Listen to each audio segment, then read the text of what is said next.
প্রাণপ্রিয় নবম দশম এসএসসি প্রস্তুতি ব্যাচের শিক্ষার্থী বন্ধুরা, যা আপনারা যে যেখান থেকে ভিডিওগুলো দেখছেন অবশ্যই ধারাবাহিক মেনটেন করে ভিডিওগুলো নিয়মিত দেখবেন। Osman easy method YouTube channel থেকে এসএসসি ফিজিক্স প্লেলিস্ট নামক একদম ধারাবাহিকভাবে ভিডিওগুলো দেখবেন, তাহলে প্রত্যেকটি অধ্যায় ইনশাল্লাহ খুব সুন্দরভাবেই ক্যাপচার করতে পারবেন এবং বুঝতে পারবেন ইনশাল্লাহ। এই প্লেলিস্টটি হতে যাচ্ছে আপনার জন্য যথেষ্ট।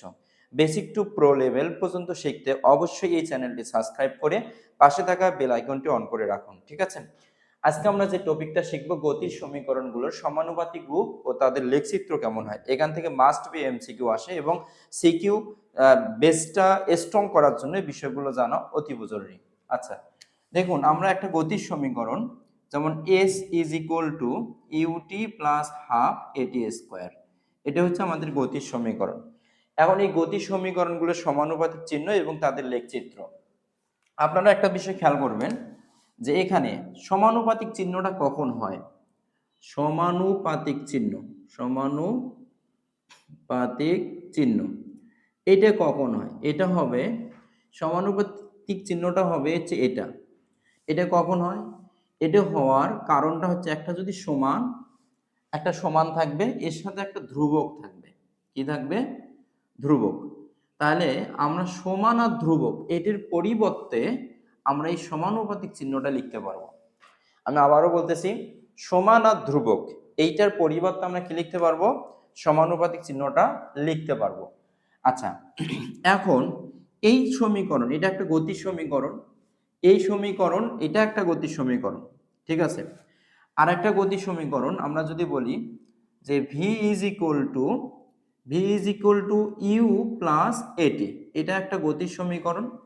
আর একটা সমীকরণ যদি বলি V square is equal to U square plus two A S, এইটি আরেকটি গতির সমীকরণ। এই তিনটি গতির সমীকরণের আমরা সমানুপাতিক রূপগুলো কেমন হবে এবং এদের লেখচিত্র কেমন হবে এইটা আমরা ক্লিয়ার করব। আচ্ছা দেখেন, এটার জন্য আমরা প্রথমেই যেটা করতে হবে, একটা গাড়ি যদি স্থির অবস্থান থেকে যাত্রা শুরু করে, স্থির অবস্থান থেকে যদি যাত্রা শুরু করে, তখন আমরা বলে দেব আদিবেগ জিরো। আদিবেগ কত? 0 মিটার পার সেকেন্ড।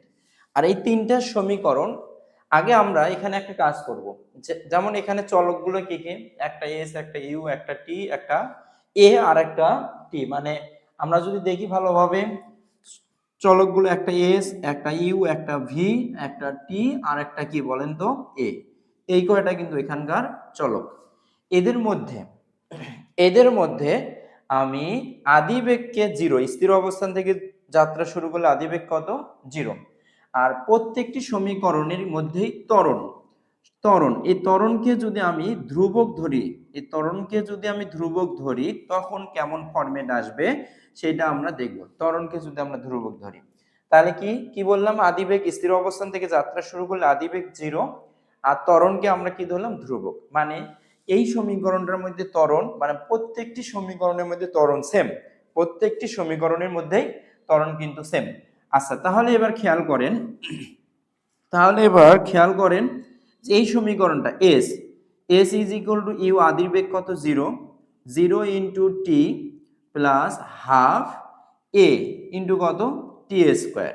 তাহলে 0 দিয়ে টি কে গুণন করলে আপনি বলে দেবেন 0। তাহলে S is equal to 0 plus 1/2 into A, তারপরে কি? T square. তো S is equal to 1/2 A T square, এই সমীকরণটা আমরা পাইলাম। এখন আমি শুরুতেই বলে দিছি যে প্রত্যেকটি তিনটে সমীকরণের মধ্যে ত্বরণ কিন্তু কনস্ট্যান্ট, ত্বরণ ধ্রুবক। মানে প্রত্যেকটি সমীকরণ ধ্রুবক বলতে একটি গাড়ি যদি চলে, একটি গাড়ি সমান ত্বরণ নিয়ে চলবে, সমান ত্বরণ নিয়ে, ঠিক আছে? তাহলে এবার খেয়াল করেন, ত্বরণ যেহেতু ধ্রুবক, আমি আগেই বলে দিছি ত্বরণ ধ্রুবক।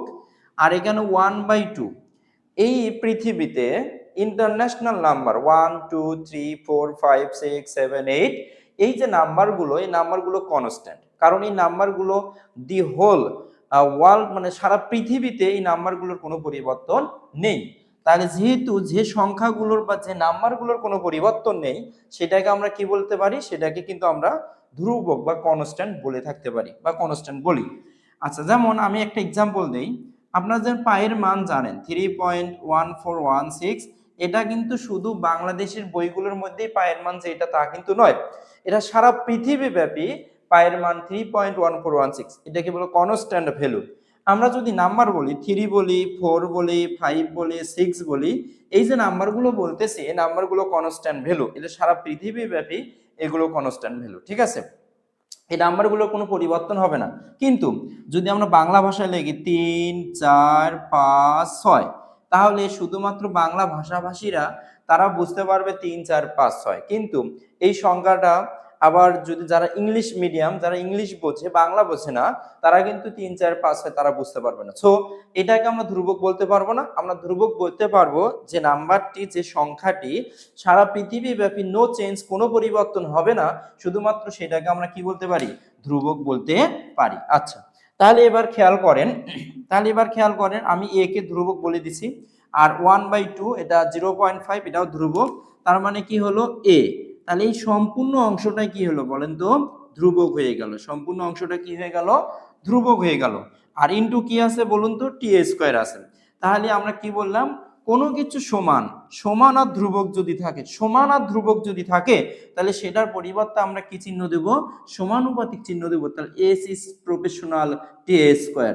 তাহলে এই যে এই গতির সমীকরণের সমানুপাতিক রূপটা কেমন হবে সেটা কিন্তু আমরা জেনে গেলাম। এস ইজ প্রপোর্শনাল কি হবে, টি স্কয়ার। আলহামদুলিল্লাহ, এটা আমরা বুঝতে পারলাম। এবার এই গতির সমীকরণের এই যে সমীকরণটি গ্রাফটি কেমন হবে, এই সমীকরণটির গ্রাফ কেমন হবে। আচ্ছা, আপনি একটা বিষয় খেয়াল করেন, এই যে আমরা এক্স ওয়াই গ্রাফ যেটা অঙ্কন করি সেটা বিষয়ে যদি আমরা একটু খেয়াল করি, আপনি একটু দেখবেন যে এক্স এবং ওয়াই, আমরা এই অক্ষটাকে বলি এক্স আর এই অক্ষটাকে আমরা বলে থাকি কি, ওয়াই। এখন কোন অক্ষ বরাবর কি নেবেন সেটা আপনার ব্যক্তিগত ব্যাপার, কোন অক্ষ বরাবর কি নেবেন। আমরা যদি এটাকে এই অক্ষ বরাবর, এক্স অক্ষ বরাবর যদি আমরা সময়কে কাউন্ট করি, আর ওয়াই অক্ষ বরাবর যদি আমরা সরণকে কাউন্ট করি, সরণ এস, তাহলে এক্স অক্ষ বরাবর যদি আমরা সময়কে কাউন্ট করি আর ওয়াই অক্ষ বরাবর যদি আমরা সময়কে কাউন্ট করি, সরণকে কাউন্ট করি, তাহলে এদের গ্রাফটা কেমন হবে। আপনারা যদি একটু ম্যাথমেটিক্যাল টার্ম এটাকে একটু রিয়েলাইজ করেন, উপভোগ করেন, তাহলে দেখবেন এই রকম আমি একটু আপনাদেরকে দেখাই। তো ম্যাথমেটিক্যাল টার্মে যদি গ্রাফটাকে একটু উপভোগ করতে চান তাহলে আরো ভালো লাগবে। এক্স অক্ষ বরাবর কি ধরছেন, এক্স অক্ষ বরাবর ধরে নিয়েছেন আপনি টি, আর ওয়াই অক্ষ বরাবর কি ধরে নিয়েছেন, ওয়াই অক্ষ বরাবর ধরে নিয়েছেন এস।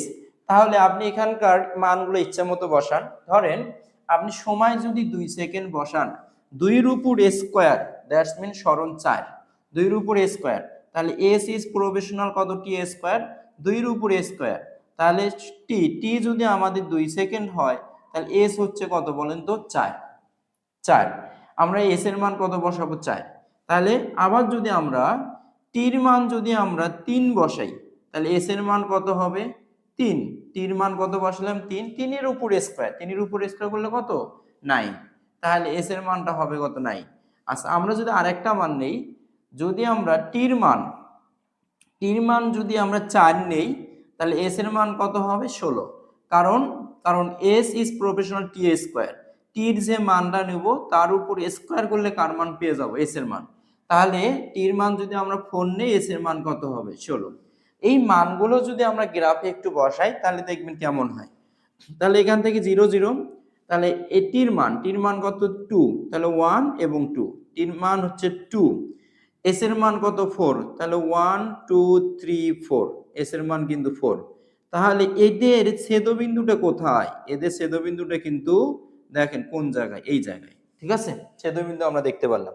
আবার একটু ভালোভাবে খেয়াল করেন, টির মান যখন 3 নিলাম, টির মান কত, 3, টির মান কত, 3, তাহলে এস এর মানটা কত, 9। তাহলে 4 5 6 7 8 9, তাহলে এস এর মানটা 9। তাহলে দেখেন তো গ্রাফটা কোন দিকে উঠতেছে, এস এর মানটা 9। তাহলে আমরা দেখতেছি গ্রাফটা কিন্তু এই দিকে উঠতেছে, আর এই দিকে গ্রাফটা হচ্ছে। তো আমরা সুন্দর করেই বুঝতে পারলাম এই গ্রাফটা দেখে, এটাকে এই ওয়াই অক্ষ বরাবর কি আমাদের সরণ আছে আর এক্স অক্ষ বরাবর কি সময় আছে, তখন আমরা এটাকে বলতে পারি S is proportional T square, S is proportional T square. বুঝতে পারছি। তাহলে 1 নাম্বার গ্রাফের আমরা সমানুপাতিক চিহ্ন, অর্থাৎ গতির যে সমীকরণের সমানুপাতিক চিহ্নটা বের করলাম, সেই সাথে তাদের গ্রাফটা আমরা অঙ্কন করলাম, ঠিক আছে। এবার এখন আমরা 2 নাম্বার সমীকরণটি দেখব। 2 নাম্বার সমীকরণ একটু ভালোভাবে খেয়াল করবেন, এগুলো খুবই সহজ, খুবই সহজ, খালি একটু মনোযোগ দিলেই এগুলো বোঝা যায়, এগুলো খুবই সহজ, একটু ভালোভাবে খেয়াল করেন। দেখেন এই 2 নাম্বার সমীকরণটি, তাহলে 2 নাম্বার সমীকরণটি আমরা আগে থেকেই বলে দিলাম, যদি স্থির অবস্থান থেকে কোনো একটি গাড়ি যাত্রা শুরু করে তাহলে আদিবেগ কত, 0 মিটার পার সেকেন্ড। স্থির অবস্থান থেকে যাত্রা শুরু করলে আদিবেগ কত হবে, 0 মিটার পার সেকেন্ড। আর ত্বরণটা একই থাকবে। ত্বরণ কি থাকবে, একই। ত্বরণটাকে আমরা ধ্রুবক হিসেবে ধরে নিচ্ছি। ধ্রুবক হিসেবে মানে ত্বরণ, দুইটি গাড়ির ত্বরণ 2 মিটার সেকেন্ড ইনভার্স 2, ত্বরণ সেম। ত্বরণটাকে আমরা কি হিসেবে ধরে নিচ্ছি, ধ্রুবক হিসেবে ধরে নিচ্ছি। তাহলে এই সমীকরণটাতে আসেন, v is equal to u plus at, v is equal to u plus at। তাহলে v, u এর মানটা কত, 0, আর a ইনটু হলো কি t, তাহলে 0, v is equal to at, v is equal to at। যেহেতু আগে আমি বলে দিয়েছি ত্বরণটা কত, ত্বরণ কিন্তু আমাদের ধ্রুবক, তাহলে v আর কনস্ট্যান্ট ভ্যালু, তাহলে এটাকে কনস্ট্যান্ট ভ্যালু ইনটু টি। আমরা একটু আগে বললাম যে কোনো কিছু সমান সমান আর ধ্রুবক হলে সেটার পরিবর্তে লিখতে পারি ভি ইজ প্রফেশনাল টি। সমান আর ধ্রুবক হলে এটার পরিবর্তে লিখতে পারি ভি ইজ প্রফেশনাল কত, টি। তাহলে এইটার গ্রাফ কেমন হবে, আপনারা একটু এটা গ্রাফটা দেখেন, গ্রাফ দেখেন, এটার গ্রাফ ঠিক কেমন হবে, একটু গ্রাফটা ভালোভাবে বোঝার চেষ্টা করেন। তাহলে এখানে তো ত্বরণ আমাদের কি স্থির, এখানে ত্বরণটা কি স্থির। বলেন তো এই সমীকরণের মধ্যে কে স্থির, ত্বরণ স্থির। এটা পরীক্ষাতে আসতে পারে যে এ ধ্রুবক হলে নিচের কোনটি সমীকরণ হবে। যদি ধ্রুবক এ যদি আমাদের কনস্ট্যান্ট হয়, কনস্ট্যান্ট, ঠিক আছে, তাহলে নিচের কোন সমীকরণটি সত্য। এর আগে যেমন একটা বের করলাম S is proportional T square, ওটা সত্য। ভি ইজ প্রফেশনাল টি, এই সমীকরণটি সত্য। এখন এটা গ্রাফটা দেখব। আচ্ছা, আমরা একইভাবে আমরা যদি একটু এই গ্রাফটিকে যদি আমরা একটু ভালোভাবে উপলব্ধি করতে চাই তাহলে আমরা এইভাবে নেব। দেখেন আমরা যে কোনো দিকে, এটা হলো যে কোনো দিকে এক্স অক্ষ আর কি ওয়াই অক্ষ, নিজের ইচ্ছা মতো এক্স অক্ষ বরাবর যদি আমি সময়কে ধরি, এক্স অক্ষ বরাবর যদি আমি সময়কে নেই, তাহলে ওয়াই অক্ষ বরাবর আমি কাকে নেব, ভি কে। তাহলে ভি, তাহলে আমি ওয়াই অক্ষ বরাবর নেব ভি, ভি বেগ, বেগ ভি। আমি চাইলে এক্স অক্ষ বরাবর আমি বেগকেও নিতে পারি, আর ওয়াই অক্ষ বরাবর আমি টি কেও ধরে নিতে পারি। তবে যেহেতু কোশ্চেনের মধ্যে ইন্ডিকেট করাই থাকবে যে এক্স অক্ষ বরাবর সময় আর ওয়াই অক্ষ বরাবর কি বেগ, তো এখান থেকে আমাকে বুঝতে হবে যে এক্স অক্ষ বরাবর কি আছে, সময় দেওয়া আছে নাকি বেগ দেওয়া আছে। যদি আমরা পাশে আরেকটি গ্রাফ একটু চিন্তা করি, একটু দেখেন, যদি আমরা এক্স অক্ষ বরাবরকে আমি বেগ হিসেবে নিলাম, বেগ মানে ভি, ভি, আর হচ্ছে ওয়াই অক্ষ বরাবর আমি সময়কে ধরে নিচ্ছি, সময়, ওয়াই অক্ষ বরাবর সময়। তাহলে দেখেন এটার যেরকম চিত্রটা আসবে ঠিক উল্টা, কিন্তু এই চিত্রটার ক্ষেত্রে দুইটা সেম আসবে। তো যদি মানগুলো বসে আমরা চেক দেই, দুটো সেম পাবো। একটু দেখেন, তাহলে আমরা এক্স প্রথম চিত্র, আমরা এই পাশে আরেকটা করব, সেটা হচ্ছে সেকেন্ড চিত্র। আচ্ছা, এটার জন্য আমরা সেকেন্ড চিত্রের জন্য আমরা দেখব, আর এটা ফার্স্ট ডায়াগ্রাম। তো ফার্স্ট এক্স বরাবর আমি ধরে নিয়েছি টি, আর ওয়াই বরাবর কি ধরে নিয়েছি, ভি। এবার এক্সটাকে আমরা কি বলি বলেন তো, এক্সটাকে আমরা স্বাধীন চলক বলি। কি চলক, স্বাধীন চলক। আর এক্স এর মানটা, যেহেতু এক্স স্বাধীন চলক সুতরাং এদের মান যে কোনো একটা মান হবে, এক্স যেহেতু স্বাধীন চলক। তো এখন এক্স যদি 0 হয়, খেয়াল করেন, V is proportional T, V is proportional T, তাহলে এক্স যদি আমাদের এখান থেকে মান বের করব, এখান থেকে মান বের করব ভি ইজ প্রফেশনাল কত, টি। এবার বলেন এক্স যদি 0 হয় তাহলে টি কত, এটাও 0 হবে। একটু খেয়াল করেন, এবার যদি আমি এখানে নেই যে এক্স অক্ষ বরাবর সময় যদি আমরা 2 সেকেন্ড ধরি, বেগও কিন্তু 2 সেকেন্ড, কারণ দুইটা সমান। আমরা যদি সময় যদি 3 সেকেন্ড ধরি, বেগ হবে কত, 3 মিটার পার সেকেন্ড। সময় যদি 4 ধরি তাহলে বেগও কিন্তু 4 মিটার পার সেকেন্ড। তাহলে এই মানগুলো যদি আমি গ্রাফে বসাই তাহলে কেমন হয় একটু খেয়াল করেন। প্রথমটা কত, 0,0। এবার যদি আমরা সময়কে 2 সেকেন্ড, তাহলে 1 আর 2, সময় 2 সেকেন্ড, 1 আর 2, বেগও কত 2, তাহলে তাদের ছেদবিন্দুটা কোন জায়গায় দেখেন, তাহলে তাদের ছেদবিন্দুটা কিন্তু এই জায়গায়। আর সময় কত 3, বেগও 3, তাহলে তাদের ছেদবিন্দুটা কোন জায়গায়, ছেদবিন্দুটা আমরা দেখতে পাচ্ছি ঠিক এই জায়গায়। তাহলে সময় যদি 4 হয় আর বেগও কত 4, বেগও কত 4, তাহলে উভয়ের ছেদবিন্দুটা কোন জায়গায়, উভয়ের ছেদবিন্দুটা আমরা দেখতে পাচ্ছি এই জায়গায়। তাহলে দেখেন তো মূল বিন্দুগামী সরলরেখা সমীকরণ।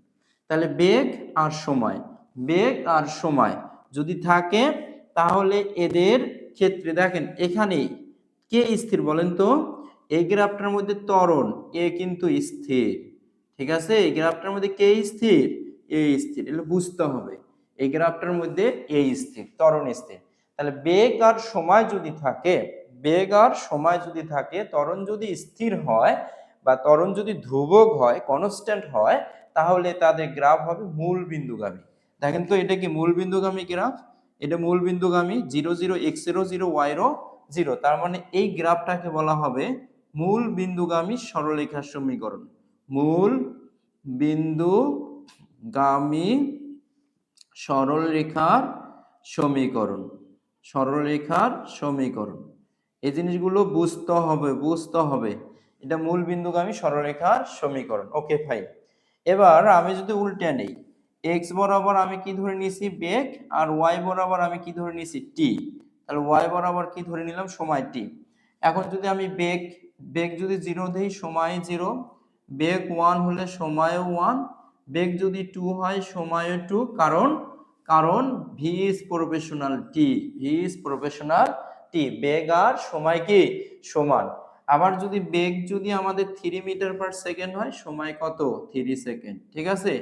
এদের ক্ষেত্রে যদি আমরা বসাই তাহলে 0 0 0 0 0, 0, খেয়াল করেন বেগ হচ্ছে 1, সময় কত 1, বেগ 1 সময় 1, উভয় ছেদবিন্দু কোন জায়গায় এই জায়গায়। আবার বেগ কত 2, বেগ কত 2, বেগ হলো 2, সময় কত 2, তাহলে সময় 2, বেগও 2 সময়ও 2, এই যে বেগ বরাবর 2 সময় বরাবর কত 2, তাহলে উভয় ছেদবিন্দু কোন জায়গায় এই জায়গায়।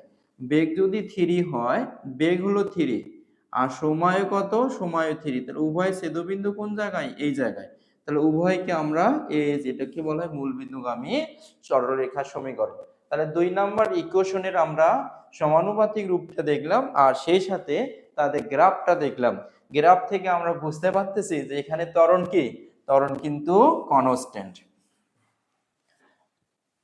কনসেপ্ট ক্লিয়ার না হলে বলবেন, কমেন্ট বক্সে জানাবেন কনসেপ্ট ক্লিয়ার হচ্ছে কিনা। অবশ্যই must be, should be, would be, could be, যত বি আছে, যদি বুঝতে কোনো ধরনের প্রবলেম মনে হয় মাস্ট বি কমেন্ট বক্সে রিপ্লাই করবেন যে আমি এই জায়গাতে এই টপিকটা বুঝতে পারিনি। ইনশাল্লাহ আবার চেষ্টা করব কমেন্টে রিপ্লাই দেওয়ার, ঠিক আছে। তাহলে এবার দেখেন 3 নাম্বার ইকুয়েশনটাতে আমরা যদি আসি, তাহলে আমরা কি বললাম, V square is equal to U square plus 2as, 2as, এটাকে কিন্তু এই সমীকরণটাকে আমরা দিই টি বিহীন সমীকরণ, টি বিহীন সমীকরণ, ঠিক আছে। টি বিহীন সমীকরণ মানে যে সময় সময় নেই, সময় ছাড়া সমীকরণ কোনটি, V square is equal to U square plus 2as, ঠিক আছে। আচ্ছা, তাহলে এই জায়গাতে আমরা যে কাজটা করব, এই জায়গাতে আমরা যে কাজটি করব সেটা হচ্ছে, আমরা আগে থেকে বলে দিচ্ছি স্থির অবস্থান থেকে যাত্রা শুরু করলে ত্বরণ, এটার মান 0 মিটার পার সেকেন্ড, আর A is equal to constant, এটা আমি বলে দিলাম A is equal to constant. তার মানে কি এ যদি ধ্রুবক হয় তাহলে নিচের কোন সমীকরণটি সঠিক। এবার V square is equal to U square plus 2as, তাহলে V square is equal to 0 plus 2as, তাহলে V square is equal to 2as, 2as। তাহলে আবার আসেন 2a, 2a এটা কি বলেন তো, এই 2 একটু আগে আমি অনেকগুলো কথা বললাম, ইন্টারন্যাশনাল নাম্বার যেগুলো আছে সেগুলো constant value, international number is a constant value, ঠিক আছে। তাহলে এ 2 is a international number, so 2 constant value. এবার এ পূর্বেই আমরা এক্সপ্লেন করেছিলাম যে পূর্বে আমরা ঘোষণা করেছিলাম যে এ একটি কি ভ্যালু, এ হচ্ছে কনস্ট্যান্ট ভ্যালু, আমরা এ কে স্থির ধরে নিয়েছি। একে আমরা কি ধরে নিয়েছি, একে আমরা স্থির হিসেবে বিবেচনা করেছি, এই একে আমরা স্থির হিসেবে বিবেচনা করেছি, বা এ একটা আমাদের কনস্ট্যান্ট ভ্যালু। আচ্ছা, এখন তাহলে সমান আর ধ্রুবক হলে এটা চিহ্নটা কি, তাহলে ভি স্কোয়ার ইজ প্রফেশনাল কত এস, তাহলে এটাকে আমরা এই সমীকরণটিকে তাহলে আমরা সুন্দর করে বলতে পারি যে V is proportional root S, V is proportional root S, অথবা V square is proportional root V square is proportional কি এস। তাহলে এটাও আমরা আমাদের মতো করে নিতে পারবো। দেখেন, যদি আমরা গ্রাফ, আমি দুইটা গ্রাফ দেখাবো, গ্রাফ নাম্বার 1 কোনটা কোন দিকে নেবেন, গ্রাফের কাঠামো ঠিক ওই রকমই হবে। যদি আমরা বেগ, যদি আমরা এই দিকে বেগটাকে বিবেচনা করি, বেগ বলতে ভি, আর এই দিকে যদি মানে এটা এক্স অক্ষ আর এটা কি ওয়াই অক্ষ, আর ওয়াই অক্ষকে যদি আমরা সরণকে বিবেচনা করি এস, তাহলে দেখেন বেগ যদি 2 হয়, খেয়াল করেন বেগ যদি 2 হয় তাহলে সরণ কত হবে 4, তাহলে 1 এবং 2, বেগ যদি 2 হয় সরণ কত হবে 4, কারণ 2 এর উপর স্কয়ার করলে 4, তাহলে 1 2 3 4, তাহলে আমি একটাতে বুঝতে পারতেছি গ্রাফটা হবে এইরকম। ঠিক আছে, গ্রাফটা হবে এরকম। যদি আমি এক্স অক্ষ বরাবর বেগ নেই, ওয়াই অক্ষ বরাবর সরণ নেই, তাহলে গ্রাফ এরকম। গ্রাফ নাম্বার 2, গ্রাফ নাম্বার 1, এবার graph number 2, graph number 2 graph কেমন হবে একটু বোঝেন। যদি আমরা একটু চেঞ্জ করি লিখি গ্রাফ নাম্বার 2, তো গ্রাফ নাম্বার 2 একটু ভালো করে বোঝার চেষ্টা করেন। যদি আমরা কি করি, এখানে এটাকে চেঞ্জ করে দেই, এই দিকে নিব আমরা হচ্ছে সরণ, এক্স অক্ষ বরাবর কি নেব সরণ, এক্স অক্ষ বরাবর আমরা সরণ নিলাম, আর ওয়াই অক্ষ বরাবর আমরা কি নিচ্ছি বেগ ভি কে নিচ্ছি।